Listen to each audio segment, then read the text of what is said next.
Oh, boy. Well, it's a toxic chemical, and now the Food and Drug Administration is allowing it to be used in baby formula.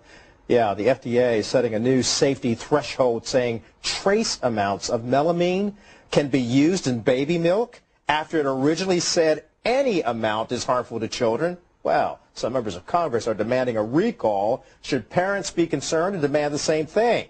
Fox News medical contributor Dr. Mark Siegel joins us live. Mark, what about this? Melamine.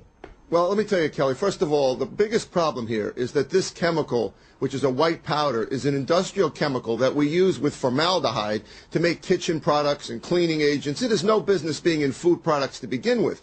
Now, you might ask, what's it doing there? It's there because people are trying to fool inspectors to think that milk might have more protein in it than it really has. It jumps up the amount of protein that you think is in a milk item. So there's no purpose in it being there whatsoever. This is really, illegal stuff to begin with. And we thought it was only in Asia, but the problem is that a lot of the products that you make in Asia end up in our own infant formula, and now the FDA has discovered it in a couple of formula. Now, in order to set an amount, the problem with that is, how are you going to police that? They are only doing spot checks to begin with. So you can't, you're sending the wrong message here. You say 1 part per million is safe. Well, it probably is. But, you can't really check every item to find out how much is in there. Mark, I remember my babies, and we were always concerned about their safety. And you're looking at the video that we're showing there, a mother smiling at their child. Well, I remember the horrendous video of people in China, the mothers crying because there was no help for their children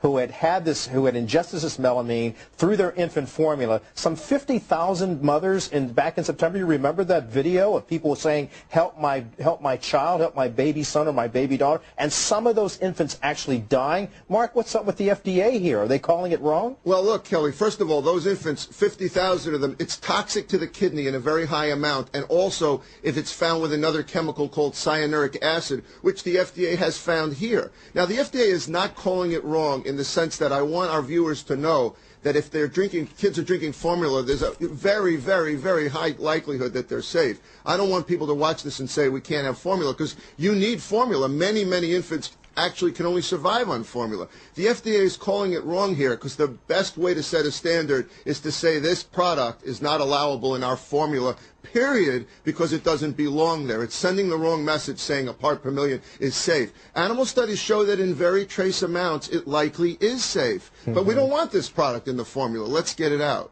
Yeah, I mean, if it's contaminated, come on, let's get it out. We have other options, don't we? Well, the one option would be, let's not use foodstuffs that come from Asia, that are used in the process here. Let's say to our manufacturers, look, we know you're getting it cheaper over there. We're having a problem with our own economy here. So, look, if you can't regulate it to the point where you can't get it out of there, let's use milk products that come from the United States. That will work. Of course. Because melamine is not added here. It's got to be that it's coming from Asia, at least at some part in the process. People say, oh, well, maybe it rubs off on the equipment that's being used. Not so, because it would be much lower even than a part per million. You make a very valid point. What stays in China sometimes should actually stay there, what's made there. But what's made here in the USA, we have to follow a different standard. So why don't we rely on our own manufacturers of formula? Absolutely, Kelly. We send our inspectors over to China, but, they really cannot regulate the manufacturing process over there. It's really, really ridiculous. Even when the product is first coming out, we don't get sufficient policing of it, especially now. We're not going to be able to do it to that extent, to where pirating doesn't go on. We can do it here in the United States. Well, I think a lot of parents are on notice, especially when they're just expecting, and those who already have those beautiful infants, they want to take care of them. Dr. Mark Siegel. Before Dr. Siegel goes, what should we do if we have a baby? What should we buy? It doesn't say melamine on the label, does it? Well, Jamie, I want to add, and I'm glad you brought that up. By ending, I want to say that the formula that you're drinking, that you're getting from the store, is absolutely safe. This is more of a wake-up call for the FDA than it's a wake-up call for parents. This is not going to happen in the amounts that we're talking about here, but it's a wake-up call that the FDA needs to get some more teeth before we have a problem down the line. Dr. Siegel, I want an anti-melamine or no melamine included on my formula container. I like what he says, though. FDA, get some more teeth. All right. Thank you so much, Dr.